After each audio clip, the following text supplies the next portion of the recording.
Alhamdulillah wa syukurillah wa la hawla wa la quwwata illa billah. Wassalatu wassalamu ala Rasulillah wa ala alihi wa sahbihi wa man wala. Rabbi shrah li sadri wa yassir li amri wa hlul 'uqdatam min lisani yafqahu qawli. Amma ba'du. Bapak Ibu yang dirahmati Allah, alhamdulillah kita bisa berkumpul lagi dalam rangka menambah lagi ilmu yang kita miliki agar lebih bisa menjadi hamba yang bertakwa. Dan asas takwa adalah ilmu, dan sebaik-baik ilmu adalah didapatkan di majelis ilmu yang terjadi di rumah, di antara rumah-rumah Allah, yaitu masjid yang dibacakan di dalamnya Al-Quran dan dijelaskan menggunakan hadis yang sahih. Bapak Ibu yang dirahmati Allah Subhanahu wa Ta'ala, pada malam hari ini saya ingin mengenalkan panjenengan semua dengan apa yang disebut dengan ghulul dan riswah. Sebuah kalimat yang jarang kita dengar, tapi nyata-nyata ada di dalam Quran dan hadis, tapi kita jarang mendengar sehingga kita akhirnya banyak yang nggak tahu. Ghulul itu disebut sebagai sebuah keadaan di mana seorang itu melakukan pengkhianatan atas harta yang harusnya dijaga, digunakan untuk kepentingan umum, tapi dimanfaatkan secara pribadi. Itu kenapa biasanya tidak ngarani apa? Korupsi. Jadi orang tahunya korupsi ini melanggar hukum negara, udah gitu aja. Seolah-olah dalam hukum agama itu betul enak.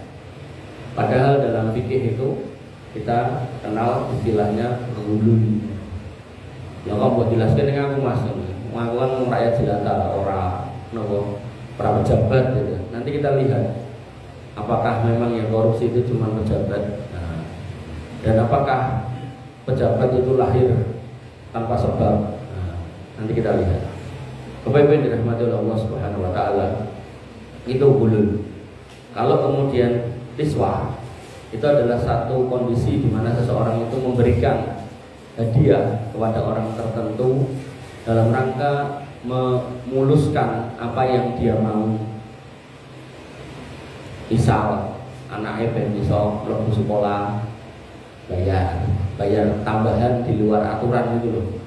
Misal ben ling gawe SIM ora usah dadak bulan baleni, bayar di luar prosedur. Itu kalau dalam bahasa fikih namanya riswah. Kalau dalam bahasa kita namanya apa? Nogok, suap. Jadi itu nggak cuma wilayah hukum negara gitu. Dalam Islam itu ada. Makanya miris ketika lihat orang-orang yang pakai baju oranye, baju merah, mayoritasnya Islam. Ya jelas mayoritas Islam, mayoritas orang Indonesia orang Islam. Neng parah melih nek zaman biyen niku nek kecekel polisi, kecekel niku penegak hukum niku nunduk. Sakniki ora foto. Serandi isin gitu. Dan itu potret gitu. Nah, makanya Bapak Ibu yang dirahmati oleh Allah Subhanahu wa Ta'ala, kita coba jelaskan apa iya toh ning agama ki ra enek toh. Padahal tadi saya bilang ayatnya ada, hadisnya ada. Mohon jenengan nek diparingi daging babi, saya yakin nggak ada yang mau, gitu. Apa tiga iji mukonan, saya yakin nggak ada yang mau.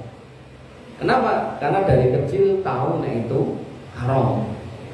Tapi nek jenenge duit, kecil nek ngertine duit niku barang becik. Makanya orang gagas asale sing penting duit gelem. Makanya Bapak Ibu dirahmati Allah Subhanahu wa Ta'ala, ini penting untuk kita pahami. Kenapa meleh? Ada orang yang berpikir kebahagiaan itu karena jumlah harta yang banyak. Padahal faktanya berapa banyak orang yang banyaknya harta itu banyak, duit kokek gitu. Tapi dia nggak tenang, bahkan bunuh diri. Berapa banyak? Banyak.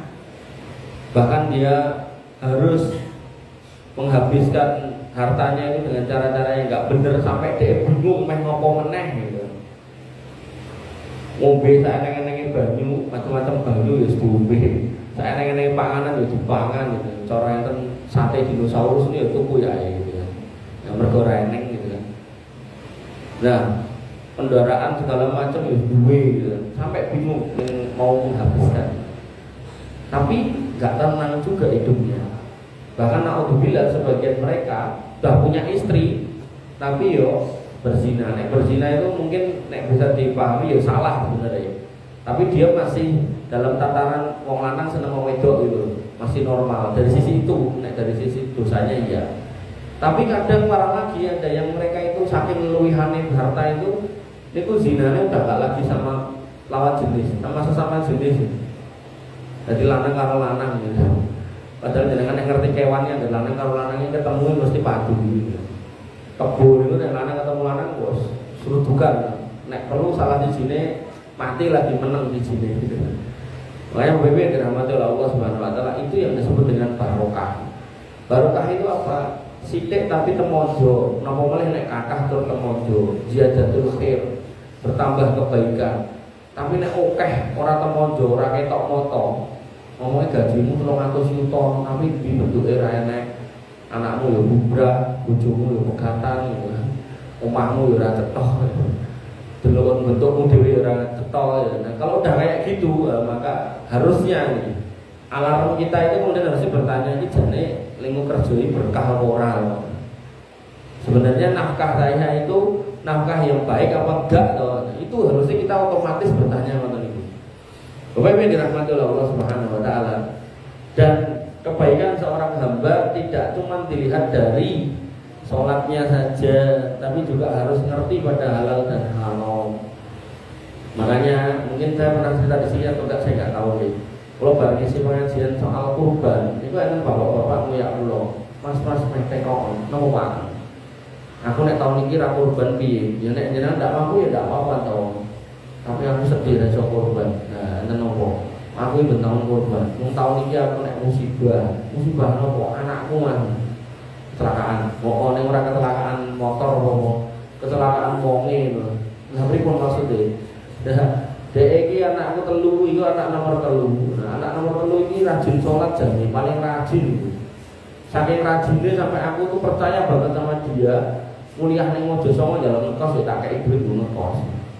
Delalah yo jenenge bocah amor karo kancane. Nah, mulai kenal lah judi online. Bar niku pinjaman online. Bar kuwi terlilit utangan online. Bar kuwi rumahku keceput karo debt collector.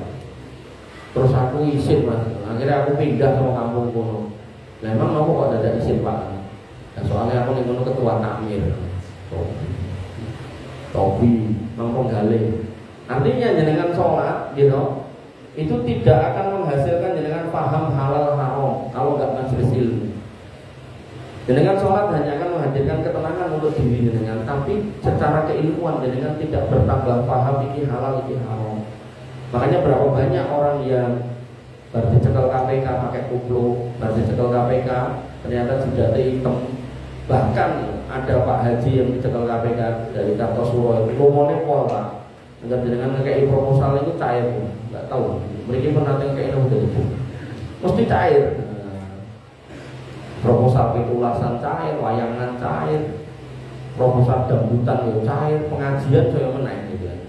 Makanya Bapak Ibu dirahmati oleh Allah Subhanahu wa taala, pemahaman yang harus kita pahami halal haram ini harus ngerti.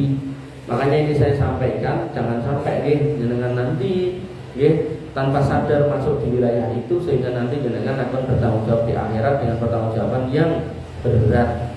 Allah Subhanahu wa taala berfirman, "Wala taqulu amwalakum bainakum bil batil wa tudlu biha ila hukami li taqulu fariqam min amwalin nas bil ismi wa antum ta'lamun."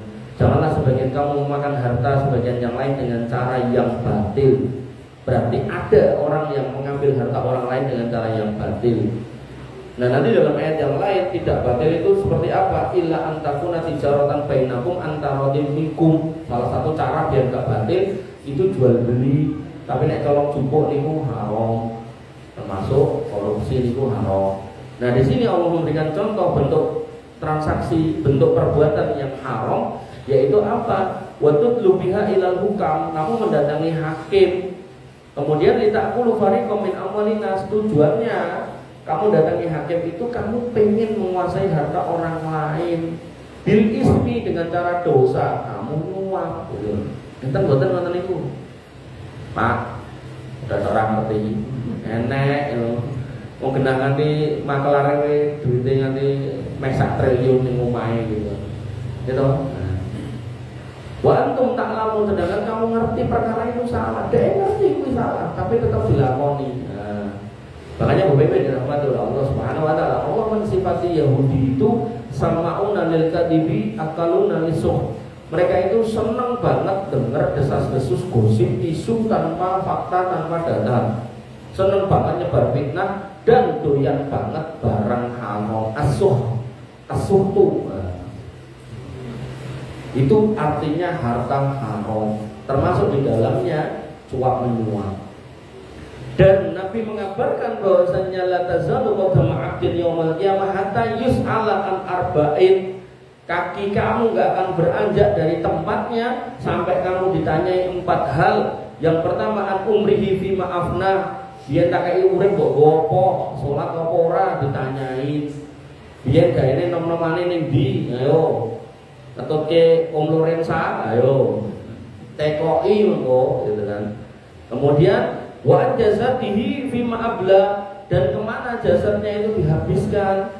Dulu lahir paru-parunya sehat, baru umur 57 kok malah paru-parunya rusak, kok kayak nudut. Ayo tekokke, livernya pecah kok kayak mendem, tekokke Pak, tenan Pak. Pramila panjenengan yang hari ini ngapunten masih ngeses nang lereng, masih mendem nang prei mboten enten saun iki. Nah, kemudian wa an malihi min aina iktasabahu wa fi ma wada'ahu lagi malam ini. Dan harta yang kamu punya itu kamu dapat dari mana? Sudahkah itu benar berasal dari pekerjaan yang halal, atau jangan-jangan dari tempat-tempat cara-cara yang enggak benar? Dan kemana kamu habiskan? Makanya wong Jawa niku pinter Pak buat istilah molimo. Molimo niku nek wis sumbere elek, mesti entek-entekane ya mung limo-limo niku lho. Nek maling mesti ya nggo mendem, nggo entuk, nggo main, nggo wonten kumadat. Makanya itu sebenarnya sinyal gitu loh. Ketika itu sebuah lingkaran, ampun dengan lebet mriku. Begitu nyebut mriku kegendane ya muter-muter teng mriku mawon. Wong maksudnya nih agar maling entuk duit mesti entek nggo salah siji saka limo niku, sok ya limo-limone kabeh malah. Makanya Bapak Ibu dirahmati oleh Allah Subhanahu wa taala, pentingnya perlunya pertobatan, keluar dari lingkaran setan itu. Tapi nek gak tobat ya tapi muter-muter loh. Nah.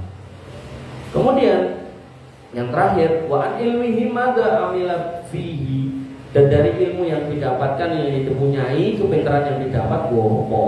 Go minteri wong liya atau go minterke wong liya. Kalimatnya mirip tapi beda. Berapa banyak orang pinter sing minteri wong liya? Berapa banyak orang yang pinter jane tapi nggak punya kesempatan sekolah tinggi sampai luar negeri, tapi dia banyak berbuat untuk masyarakatnya. Mana yang terbaik? Yang kedua tentunya. Bapak Ibu yang dirahmati oleh Allah Subhanahu wa taala, dan Nabi menegaskan orang-orang yang memakan harta-harta yang haram ini nggak akan masuk surga sampai dia menyelesaikan urusan dengan hartanya yang haram itu tadi. Nabi SAW bersabda, innahu la yadkhulul jannah lahmun nabatan min suhti. Sesungguhnya surga itu tidak akan dimasuki oleh daging, berarti ini menungso yang tumbuh dari harta yang suh tadi loh, yang haram. Kemudian fannaru wan naru aulabi, dan neraka itu lebih pantas untuk menjilatnya, memakannya. Dan kemudian dalam sebuah riwayat disebutkan korupsi sekecil apapun, harta haram sekecil apapun itu akan jadi masalah.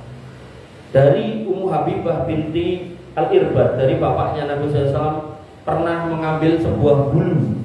Ya, sedotan mas, nilai sedotan. Oh di dalam, oke, ya, kok gede. Nah, anggap aja ini bulu gitu. Ini aku dibayangin bulu kelek, bulu ini bulu, bongsone merah, nanti dulu. Nah, zaman dulu itu orang kalau perang pakai baju perang, terus mereka itu pakai bulu-bulu tertentu itu diselesep kayak itu loh, tinggal ciri. Karena nanti mukanya itu tertutup rakyat kok itu, cirinya kui. Makanya Hamzah bin Abdul Muthalib itu bisa ditombak oleh Wahsi, budaknya Hindun yang jago nombak. mergo dititene wulune. Cirine ning godhone ada wulu napa, ora wulu napa. Nah, Bapak Ibu yang dirahmati oleh Allah Subhanahu wa taala, Nabi pernah mendapatkan fight. Jadi ada ghanimah, ada fight. Ghanimah niku dua pasukan ketemu perang gitu. Nah, sing kalah melarikan diri, yang menang mengambil hartanya, itu namanya ghanimah, perangnya. Nah, kalau fight niku kejadian meh perang, begitu diparani melayu. Nah, atau begitu diparani wis enek gitu kan. Nah, maka harta didapatkan tanpa proses perang, ini namanya fight. Nah, Nabi pernah melihat ada sekumpulan harta fight. Kemudian di situ Nabi mengambil satu bulu. Oke, sekali lagi dengan harus bayangnya bulunya ya bulu erak, bulu yang gede ini kolanya. Nabi mengatakan dalam sabdanya bahwasanya anna Rasulullah SAW, bahwasanya Nabi SAW karena ya'budu al-wabaroh bi fai'illahi azza wa jalla. Nabi mengambil satu buah bulu, fayaqul, dan mengatakan mali min hada illa mithla ma li ahadikum illal humus. Aku nggak punya hak atas bulu ini, sama kayak kalian nggak ada yang punya hak atas ini sampai dibagikan. Dan bagianku namanya humus 1/5, 20%. Dan Nabi mengatakan wa huwa mardudun fikum, ikum kon aku entuk ya tetep tak keke kowe. Jadi Nabi itu saking lomone nek dapat harta dibalik lagi di kaum muslimin. Dan Nabi berikan contoh wulu iki nek urung kedungke dibuat urung keduman aku dikeki jatah iki. Aku kok njupuk dhewe gak etuk, kowe yo ora etuk. Wulu lho Pak, nang bayake wulu. Pripun nek niki bandul sapi nopo wedhus Pak. Bu.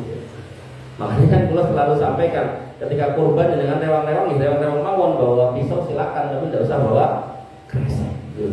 Kreseknya ditinggal. Nah, biarkan wanita yang membagi, tidak boleh ngambil sendiri. Niki bulu lho niki.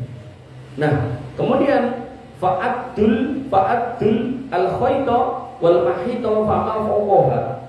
Kemudian Nabi mengatakan, "Yuk, kowe sing wis jiko dong apa benar balekno." Nah, atau yang lebih dari itu, barangkali yang sing jiko luwih gede balekno. Wa iyyakum wal ghulul. Ojo do korupsi. Fa innahu arun wa sanarun ala sahibihi yaumal qiyamah. Soale kowe nek jikuk saiki engko sok emben bakal dadi molo, dadi aib, dadi sesuatu yang membuat kamu itu malu di hadapan manusia seluruhnya ketika dibangkitkan bersama-sama di padang mahsyar. Ini nek pejabat-pejabat niku krungu, insyaallah megah Pak. Makanya ini saya coba suarakan di Balai Kota Surakarta, tapi di alun-alun gitu kan. Nah, nek ning Kabupaten Sukoharjo kapan Mas ya tergantung. Nek diundang karo bupati ini gitu sampai ini. Bapak Ibu yang dirahmati oleh Allah Subhanahu wa taala. Nah, orang-orang yang kemudian mengambil harta masyarakat yang kemudian digunakan untuk memperkaya dirinya sendiri, dari tamu yang murah ten di Jawa Timur bumi 300 sekian juta dana desa diambil gitu kan. Nah, maka itulah orang-orang yang hakikatnya adalah pengkhianat. Dan Allah Subhanahu wa taala berfirman pada Quran surat Al-Anfal ayat 58, "Innallaha la yuhibbul kha'inin." Allah itu tidak mencintai, tidak suka sama para pengkhianat. Dan bahkan Nabi SAW disebutkan sebagai orang yang anti sama harta-harta seperti itu. Allah Subhanahu wa taala berfirman, "Wa makana linabiyyin ayyahul." Yang namanya nabi itu enggak akan pernah makan harta korupsi, itu tidak akan pernah. Wa may yaglul, dan siapa yang nekat korupsi, ya'ti bima ghalla yaumal qiyamah, maka dia akan menghadap Allah pada hari kiamat dengan apa yang dia korupsi. Summa tuwaffa kullu nafsin ma kasabat wa hum la yuzlamun. Kemudian mereka akan mendapati balasan atas apa yang dia ambil sedikit demi sedikit itu, dan akan dibalas semuanya dan tidak didolimi. Dan pembalasannya yang bikin malu, Nabi SAW jelaskan oleh Abu Hurairah, dia berkata, qama fina Nabi SAW fadzakara al-bulul. Pada waktu itu Nabi SAW berdiri di hadapan kami. Nabi ini nek ngobrol santai lenggah, nek pun penting mulai ngadeg, nek penting banget nganggo bersumpah. parah meleh sok-sok urgent banget munggah mimbar. Ini mimbarnya boten ngeten iki. Dadi munggah-munggah antigo ngoten. Biar orang semua dengar. Nah, Nabi mengatakan di situ fadzakarul hulul, Nabi menjelaskan tentang bahayanya korupsi wa addomahu wa addoma'in amrohu, dan menyatakan itu suatu perkara yang besar, bukan perkara sepele. Makanya di niku di Jalan Sameteadi niku enten tulisane zaman saiki zaman edan, nek ra edan ra kumanan, jenengan apa edan? Wis ben wong edan-edan wae. Orang Islam harus paham kalau memang itu bukan harta haknya, ya nggak boleh diambil gitu kan. Qala, beliau bersabda, la ulfiyanna ahadakum yaumal qiyamah ala raqabatihi satun laha suhoun. Nanti hari kiamat akan datang seorang laki-laki yang mondong pedus ning gegeri gulune. Dan pedus ini ku ngembek. Kenapa kok ngembek? Bendeke isin. Ketika orang semua bangkit, gak gowo apa-apa kok dhek mondong pedus. Terus pedusnya ngembek-ngembek, lambene kon meneng ra gelem, Pak. Nah, kemudian wa ala raqabatihi farasun lahu hamhamatun. Dan dia ada lagi orang yang kemudian suruh mikul jaran.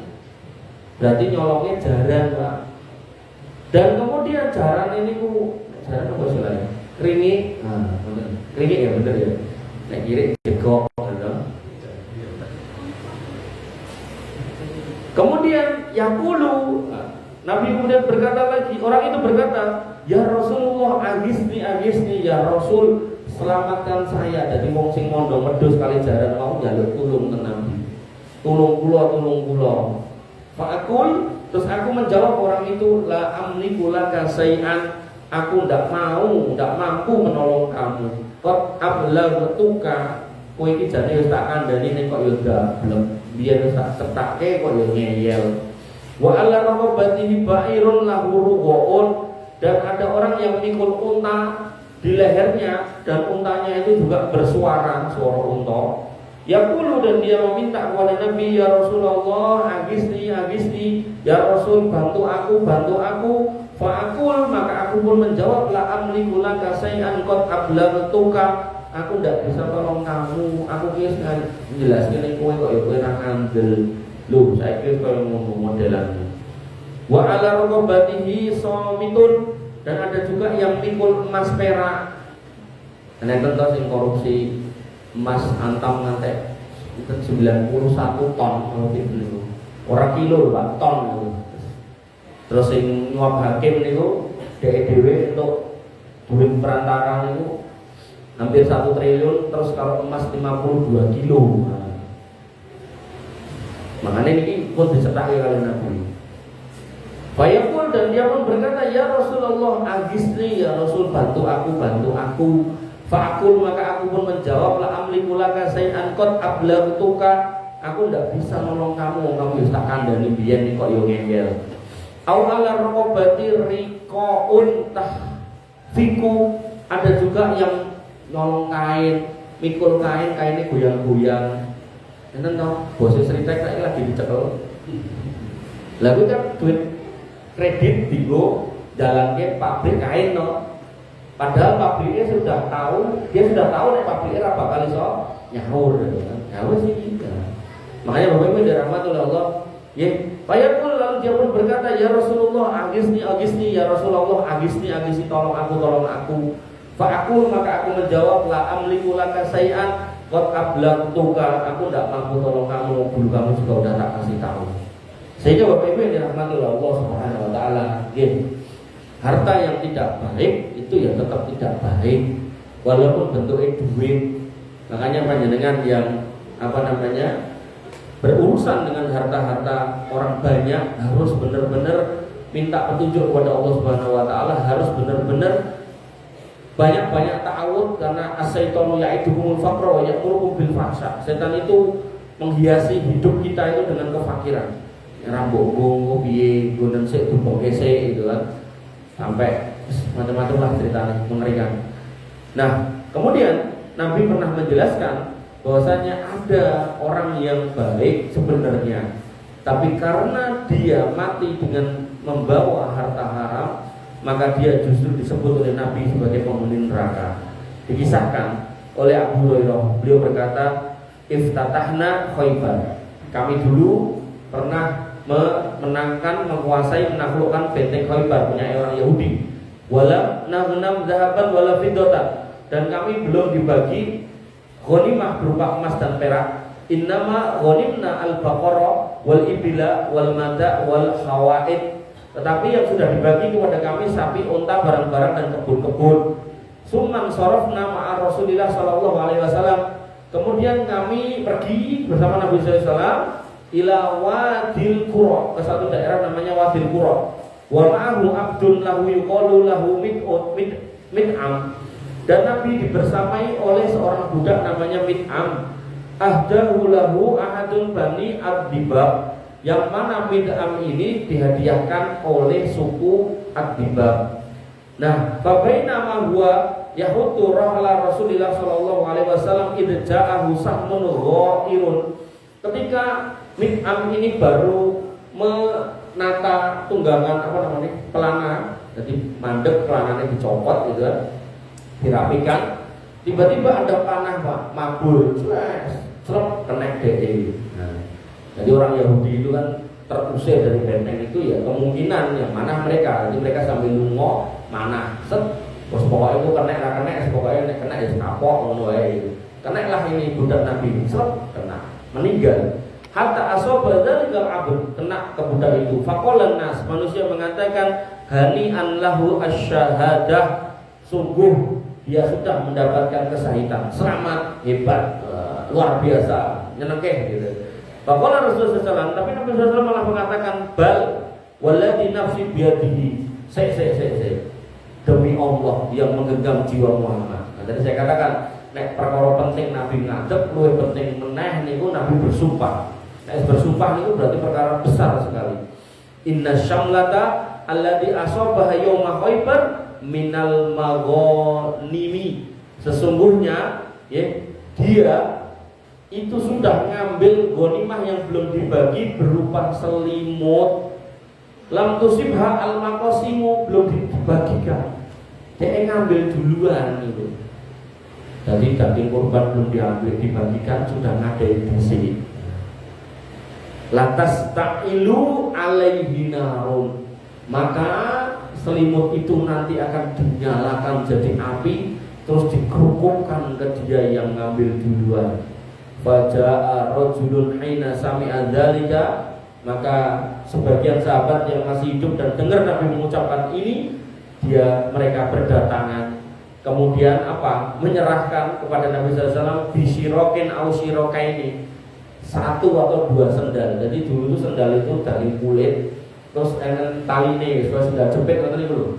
Jadi nek jebat tali ini nanti dijoli tali ini tok. Nah, orang Yahudi di dalam karta rampasan perangnya itu ada tali-tali sendal. Sebagian mereka ngentit, nah itu nek basa kita ngentit atau ngutil, cilik kanong. Begitu Nabi jelaskan bahwasanya si Mid'am ini tadi orang sido mati syahid, justru nyemplung rokok dikerukupi nganggo kemul yang sudah dinyalakan jadi api, maka mereka yang dengar ketakutan dan kemudian datang, ya Rasul, niki tali sendal yang saya ambil. Kata Nabi, faqala Rasulullah SAW, sirokun au sirokaini minan nar, iki mau ora mbok baleke dadi geni neraka. Bapak Ibu yang dirahmati oleh Allah Subhanahu wa taala, terakhir saya sampaikan satu hadis terakhir dari sahabat Urwah Al-Bariki. Urwah Al-Bariki ini sahabat Nabi yang berguru langsung kepada Nabi dan menjalankan apa yang dia pahami dari Nabi Shallallahu Alaihi Wasallam. Urwah Al-Bariki ceritanya itu dikongkon tuku pedus, kurban.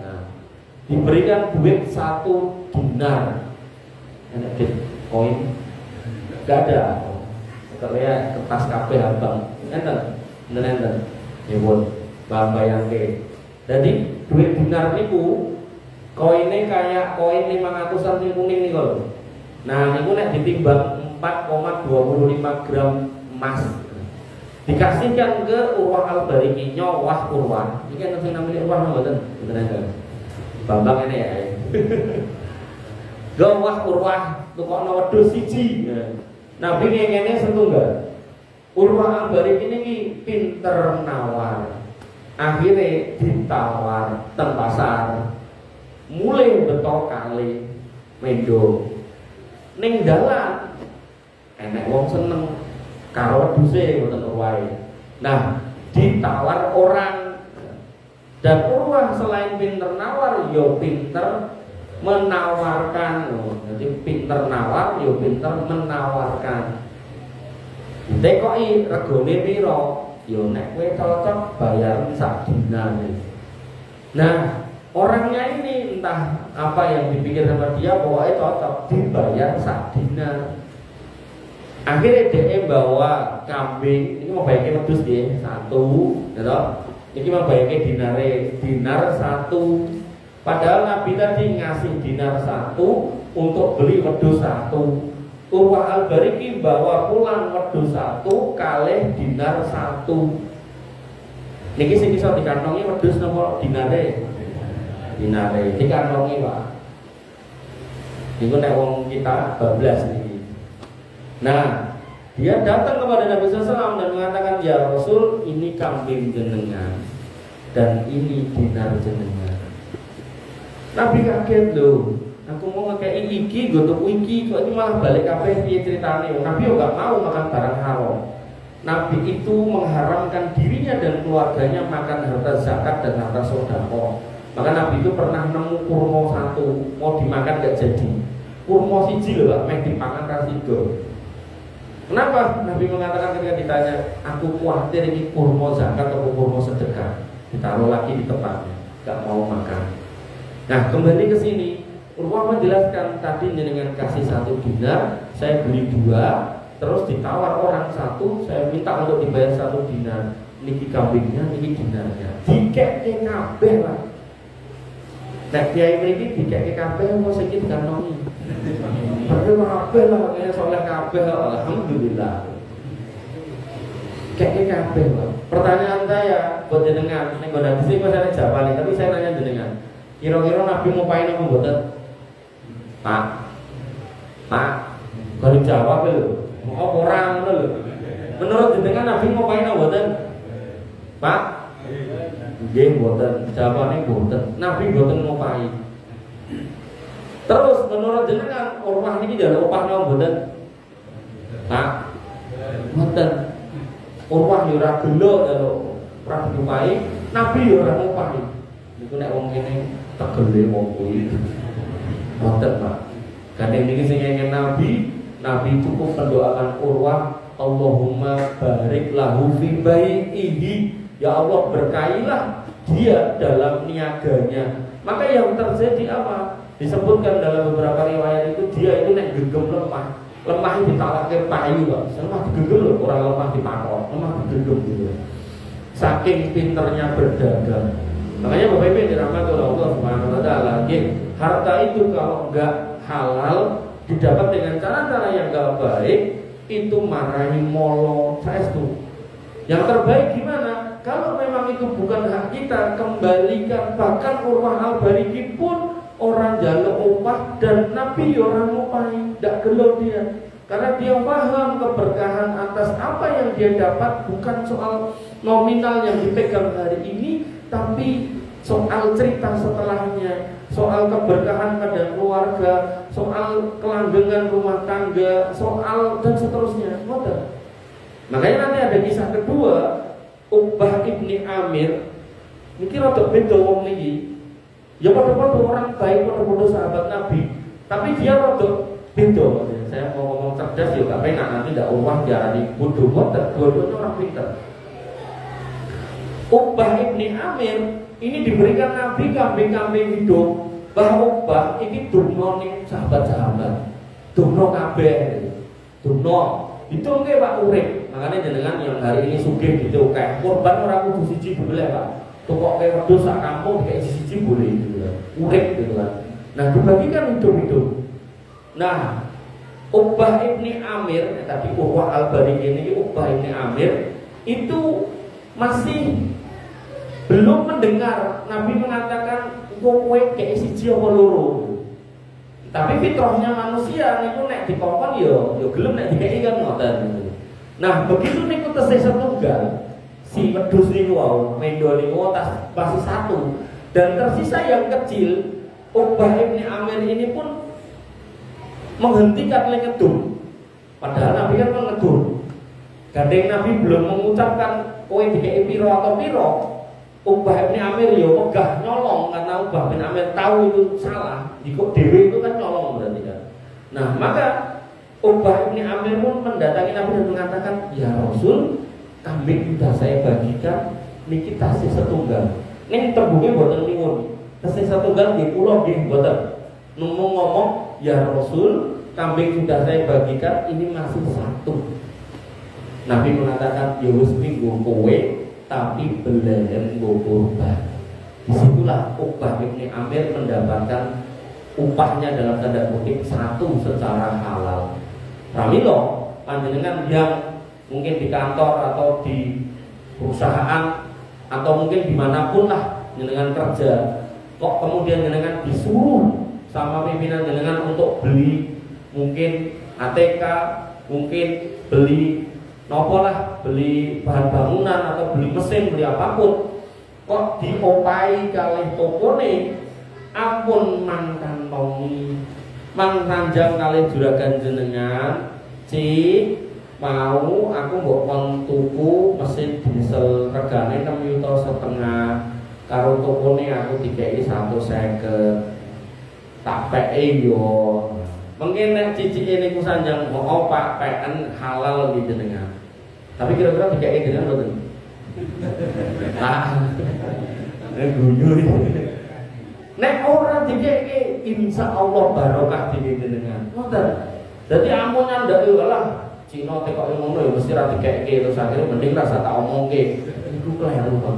Tetep jenengan kedah izin nek dhek izinke halal barokah buat jenengan, tapi nek dhek gak izin ke jenengan balik ke insyaallah keberkahan akan datang di kehidupan dan keluarga panjenengan. Bila mengatakan yang bisa saya sampaikan, ada yang mau ngejak rame? Gak ada. Kalau gak ada kita tutup dengan doa panjenengan aminkan 5 menit mungkin. Mudah-mudahan pertemuan kita diberkati oleh Allah Subhanahu wa taala. Bismillahirrahmanirrahim. Alhamdulillahirabbil alamin. Hamdan syakirin hamdan na'imin hamdan yuwafi ni'amahu yukafi mazidah. Ya Rabbana lakal hamdu kama yanbaghi li jalali wajhika sultanik. Rabbana lakal hamdu anta nurus samawati wal ardi wa man fihinna wa lakal hamdu la ilaha illa anta subhanaka inna kunna minadh dhalimin wa illam taghfir lana wa tarhamna lanakunanna minal khasirin. Allahumma ighfir lil muslimina wal muslimat wal mu'minina wal mu'minat al ahya'i minhum wal amwat innaka samiun qaribun mujibud da'wat wa yaqdir hajat. Rabbana zalamna anfusana wa illam taghfir lana wa tarhamna lanakunanna minal khasirin. Rabbana ighfir lana dzunubana wa liwalidina warhamhum kama rabbana shighara. Allahumma ighfir lahum warhamhum wa afihim wa anhum wa akrim nuzulahum wa wasi' madkhalahum waghsilhum bil ma'i was-salji wal barad. Allahumma taqabbal minna siyamana wa qiyamana wa ruku'ana wa sujudana wa taqassu'ana wa tadarru'ana. La ilaha illa anta subhanaka inna kunna minadh dhalimin wa illam taghfir lana wa tarhamna lanakunanna minal khasirin. Allahumma inna nas'aluka al-huda wa taqwa wal 'afafa wal ghina. Allahumma inna nas'aluka ilman nafi'an wa rizqan thayyiban wa 'amalan mutaqabbalan maqbulan ya arhamar rahimin. Irhamna waghfir lana ma qaddamna wa ma akharna wa ma a'lanna wa ma asrarna wa ma anta a'lamu bihi minna. La ilaha illa anta subhanaka inna kunna minadh dhalimin wa illam taghfir lana wa tarhamna lanakunanna minal khasirin. Allahumma inna nas'aluka al-huda wa tuqa wal 'afafa wal ghina. Allahumma qina bi halalika an haramik wa aghnina bi fadlika amman siwaka ya ghaniyyu ya hamid wa ya khairar raziqin. Allahumma arzuqna husnal khatimah. Allahumma arzuqna husnal khatimah. Allahumma arzuqna husnal khatimah ya dzal jalali wal ikram. Allahumma inna nas'aluka al-huda wa tuqa wal 'afafa wal ghina. Rabbana atina min ladunka rahmah wa hayyi' lana min amrina rasada. Rabbana atina ma wa'adtana 'ala rasulika wa la tukhzina yaumal qiyamah innaka antas sami'ud du'a innaka la tukhliful mi'ad. Rabbana atina fid dunya hasanah wa fil akhirati hasanah wa qina adzabannar wa qina adzabannar wa qina adzabannar. Wa akhiru ta'wana alhamdulillahi rabbil alamin. Wassallallahu ala nabiyyina Muhammadin wa ala alihi wa sahbihi wasallam ajma'in. Akhiru kalam